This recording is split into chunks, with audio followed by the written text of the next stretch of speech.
Good morning, everyone. Hello. I hope everyone had enjoyed yesterday's online session of live class. I too myself have enjoyed, and it was really great to see all of you back and all of you staying in the safe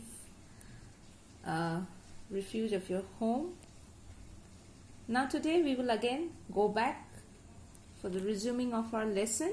That is, the chapter which we will be doing today is Solubility of Gases and Henry's Law. Till yesterday, whatever we had learned was regarding the four colligative properties. Right? Now today, Henry's Law that we will be studying does not deal with colligative property, but it deals with the solubility of gases in a solution. Right?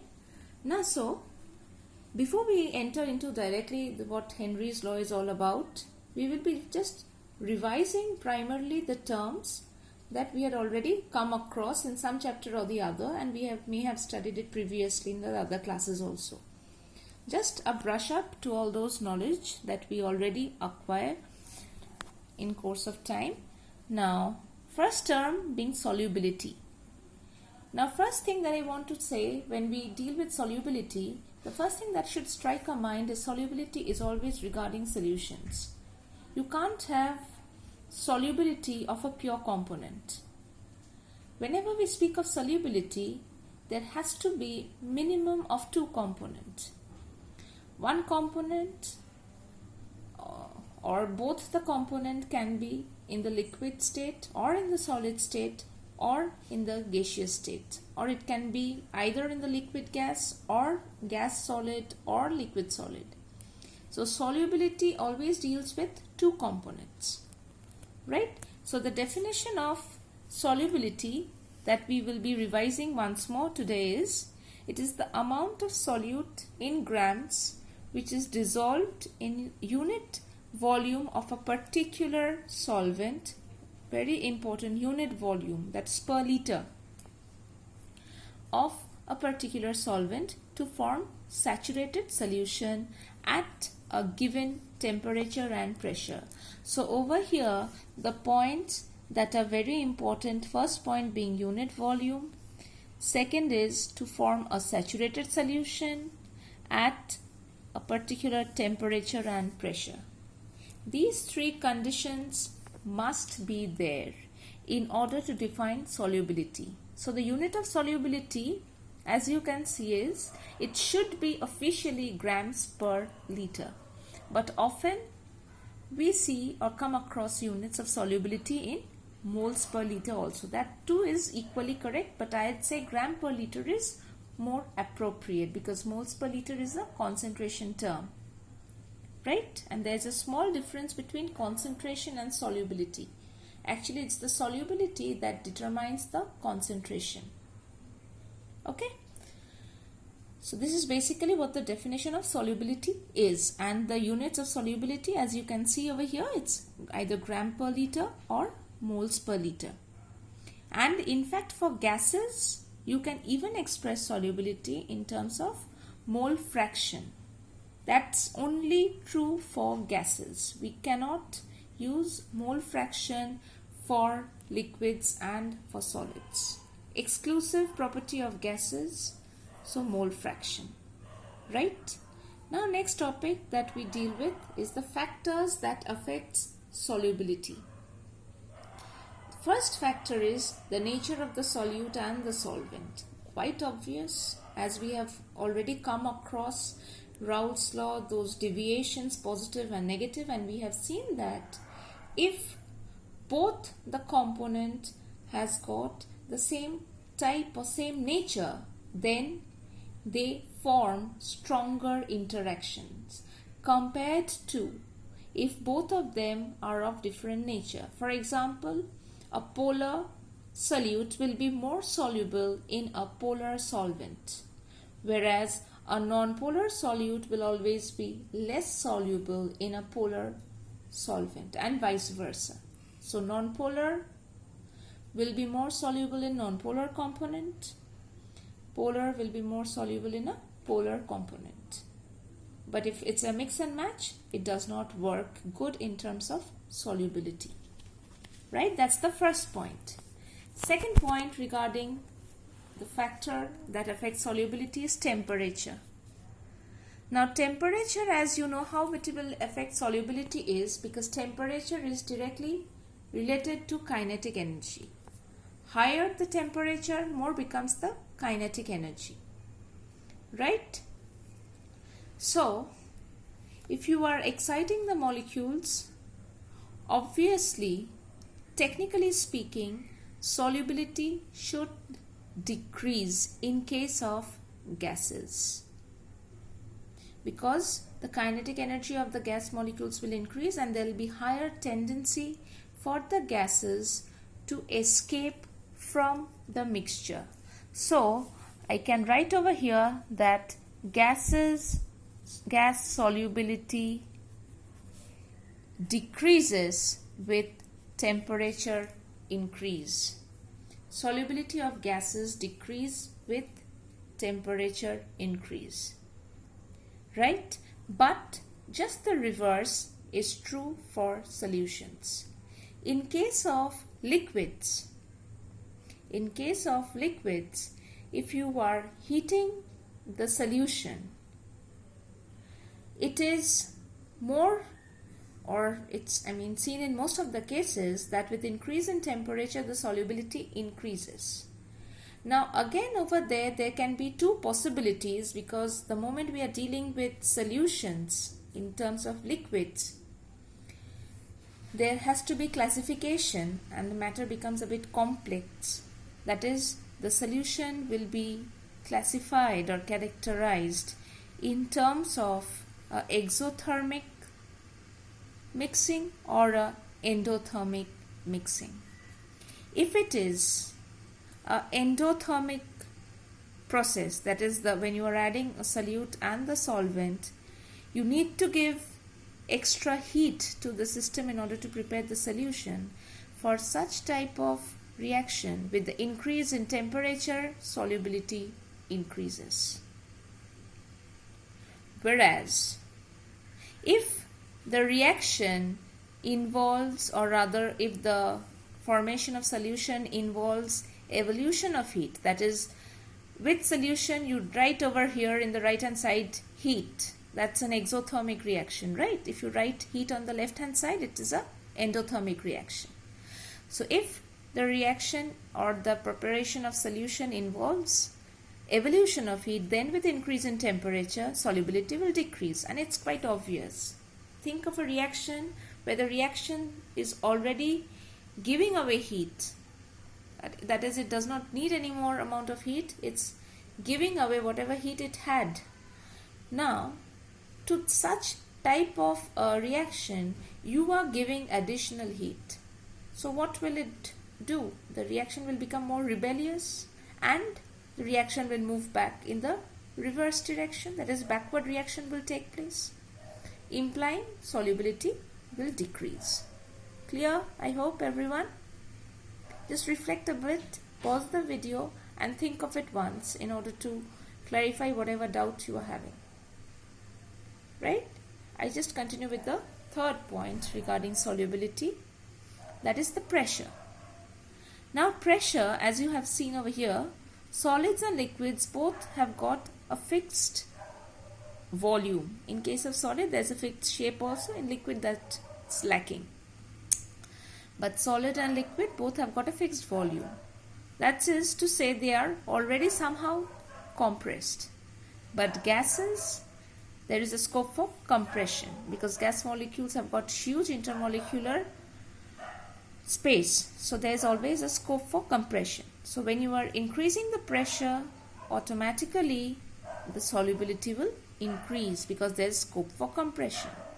But the same is not true for solids and liquids because there is no scope of compression. Right? Now we enter into the main picture of the chapter, that is solubility of a gas, and that is defined by Henry's law.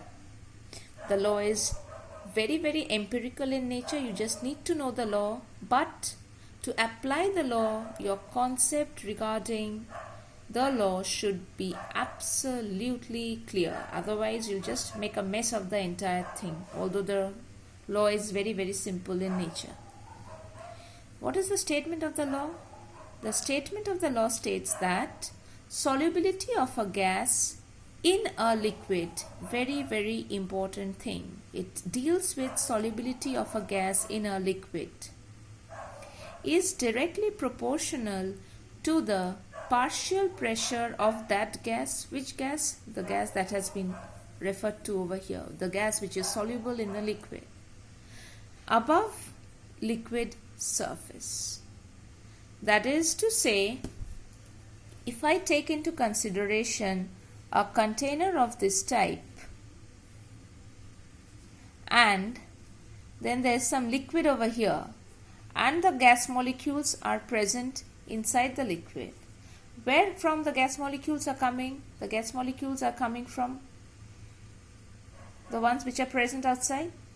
Now these outside molecules are definitely exerting some amount of pressure on the liquid surface. So this is actually the partial pressure of the gas molecules above the liquid. Right? Understand it very clearly. I am not talking about the vapor pressure. Vapor pressure and partial pressures are different. Vapor pressure, when it will come?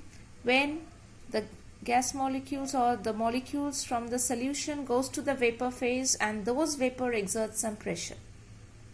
But over here, the solution molecules are not going up in order to create a vapor pressure over here. Who is creating pressure on the surface of the liquid? It is the gas molecules. Which gas molecules? The gas molecules that are trying to undergo solvation in the solution concerned.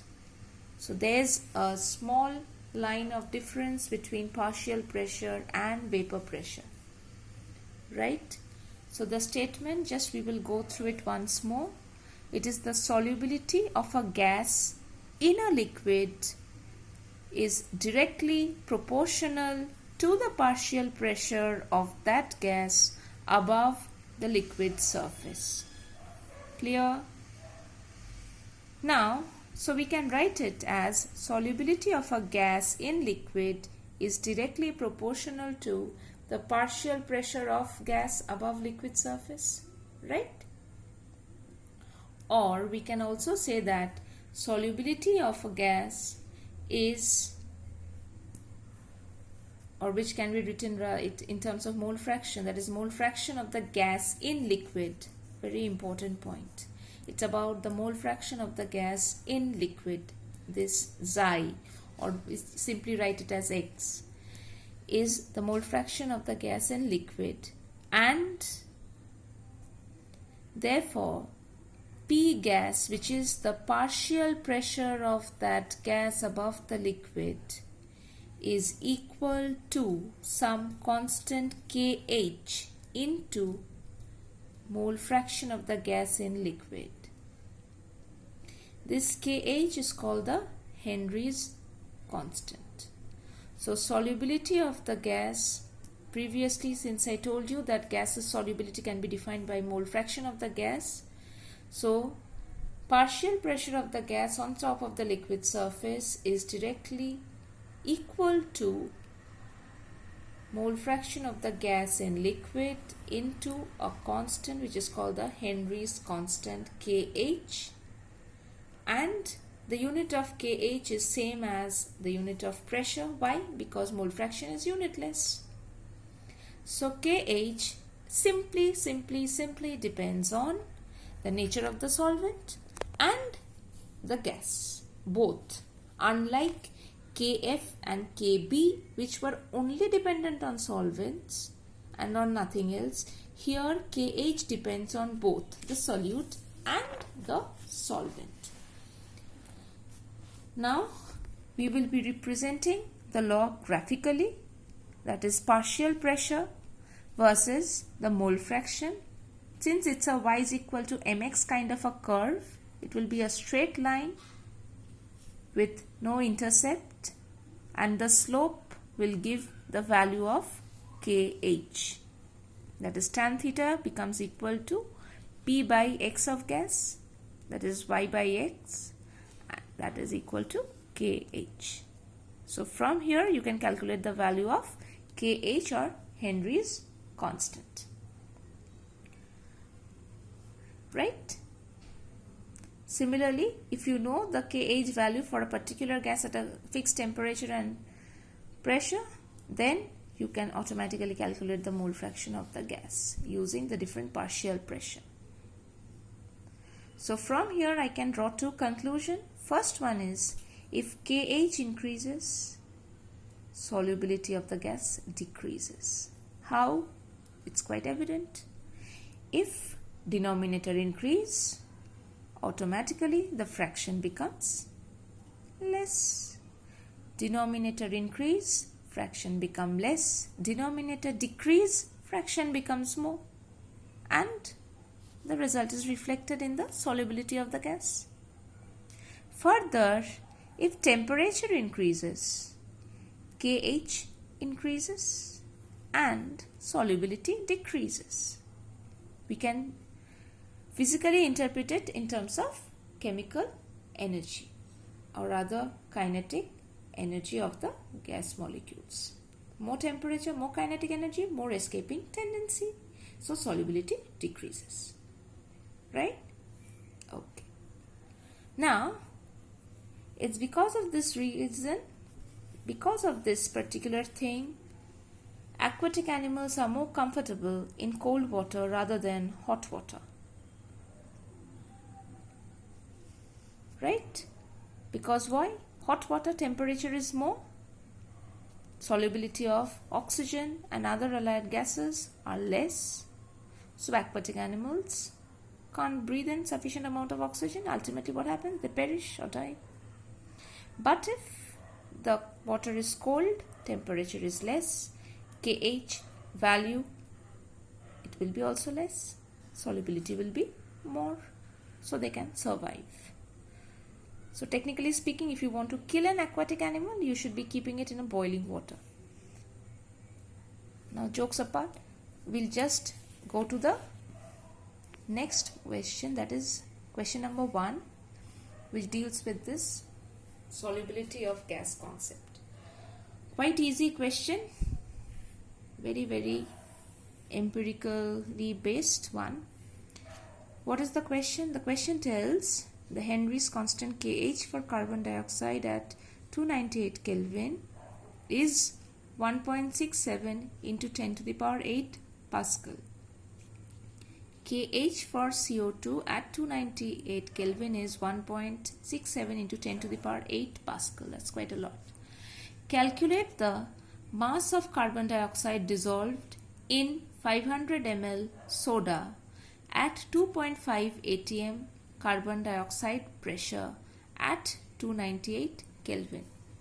Now before I proceed on with the sum, I request everyone to just take your notebook and get your pen and just write this numerical, and as I am solving it, you please try solving it once on your own. That will be a bit beneficial for you.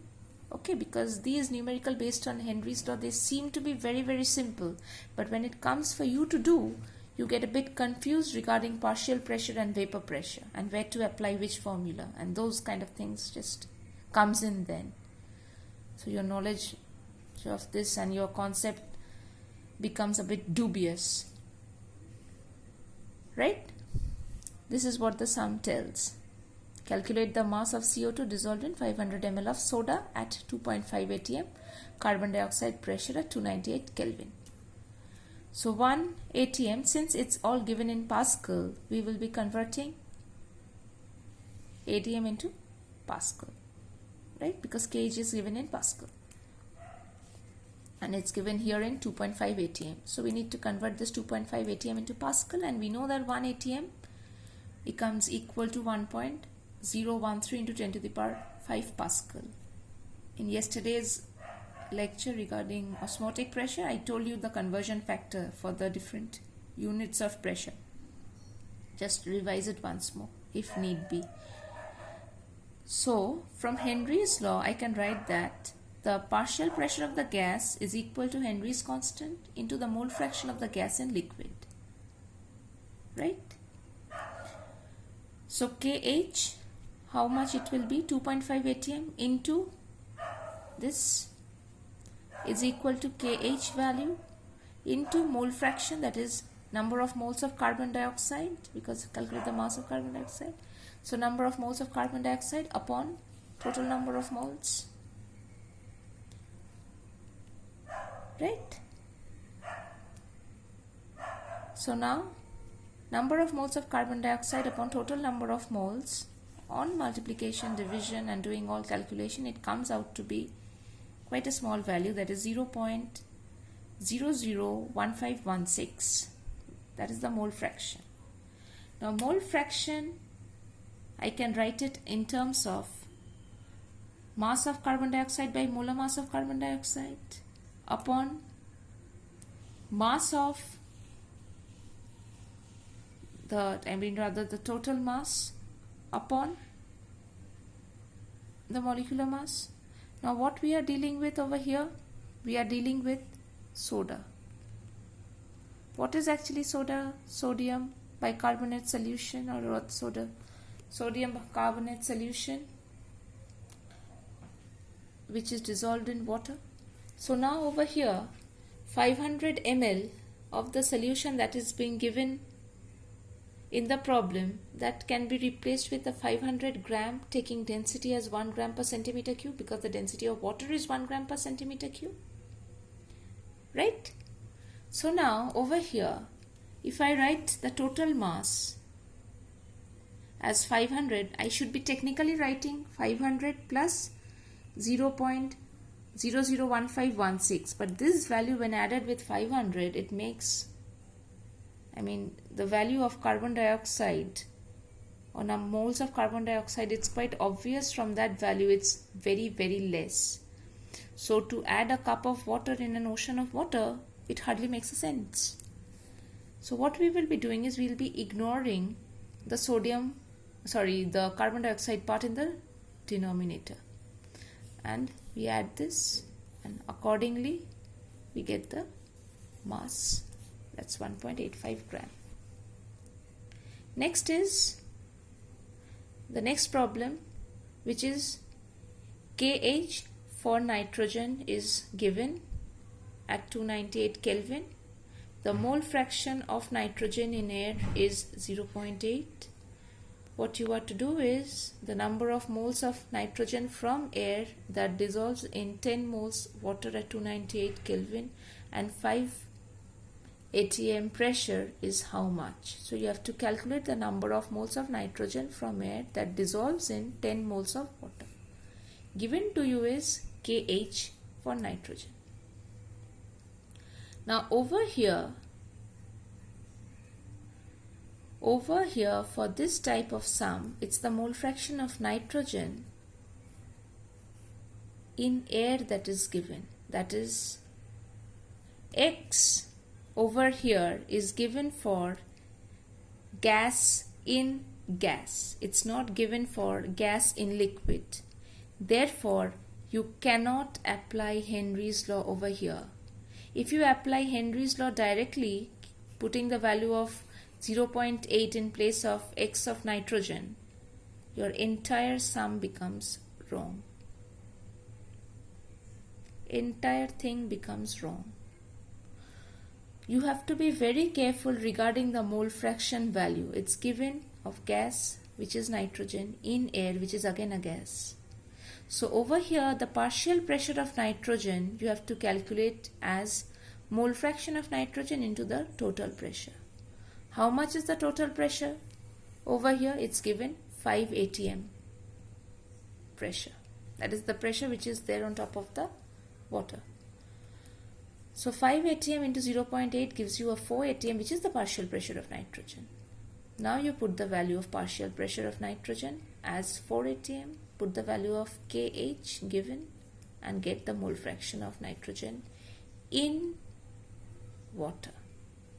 This over here is gas in liquid.